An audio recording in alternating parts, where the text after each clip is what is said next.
Welcome in my podcast number 6. Today we will speak about women in ancient Egypt. What were their rights and what the law says? I remember years ago I was very eager to get all the ancient Egyptian law called Maat, but till now I do not have full information about it. However, this information about the woman which I have gained was not easy to get and is just from the true ancient Egyptian law. Now, after years of reading it again, it totally shocked me. Are you asking why? Because it's incredible how the country was mature and emancipated. Compared to today, women's freedom was far greater than we have today in Europe or America. Perhaps you cannot imagine how women's freedom could be greater than now. Don't worry, you will understand everything in a minute. Let's look at the law itself in a woman's life in ancient Egypt. First law. Since the establishment of the Egyptian monarchy, women have enjoyed complete freedom. They could move freely and retain their own names. They could travel as they wished, and after their marriage was keeping their own surnames. It didn't change to her husband's one. Second law. They were not forced to live close and separated from the world of men, nor were they subject to the inexorable authority of the all-powerful father or husband. So I really want to have this today. A lot of men are tormenting and treating their wives badly, and a lot of fathers are treating their daughters not nicely. The world could be much better without the man authority in some cases. Third law.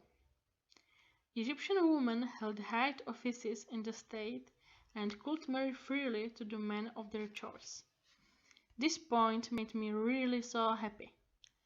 They could build their own careers and get into huge positions in government.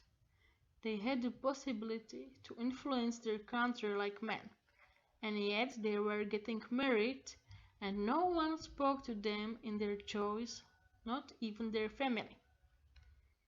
Fourth law. They could have a sexual relationship before marriage. At this point, there is no difference between today's Europe and ancient Egypt. Fifth law. The marriage was based on fidelity, and fleeting love had to be experienced before the marriage.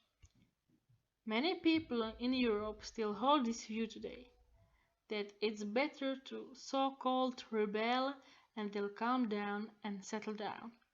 It's true that a young person has a hot head and does stupid things, but personally, I do not think that every person needs it.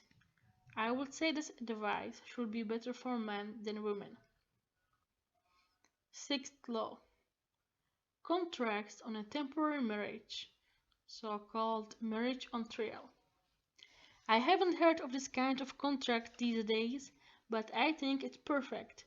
It's a great system that you can try your marriage, and if you find that you don't fit together, you can simply leave. This is what we need today. Seventh law. The divorced woman had the right to maintenance she could refer and inherit.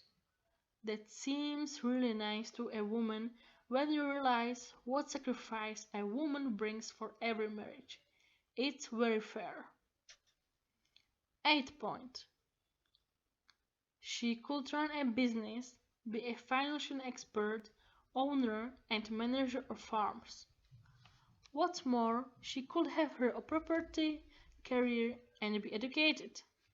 Skillful and hard-working women certainly thrived in Egypt. 9 law. She could pursue the secrets revealed in the temples. Egyptians put their gods at the first place in life, and it's known that the rites in the temples was held secret rituals and was the source of all information. It's really admirable that even women had this approach. 10 Law. The law says woman can be pharaoh, the best love of all. I wish we could have a woman president in Egypt very soon. So, if you have ever thought about the lives of women in ancient Egypt, whether they were oppressed or not, here is a clear answer. I think that for the freedom of women, ancient Egypt was a paradise on earth. She was not subject to any man's authority. She could build a career, travel freely, and do whatever she wanted. Perhaps the men were at a disadvantage at this time, but time has certainly turned, and now the men in Egypt are compensating it. Thank you for listening, and I look forward on you in the next podcast.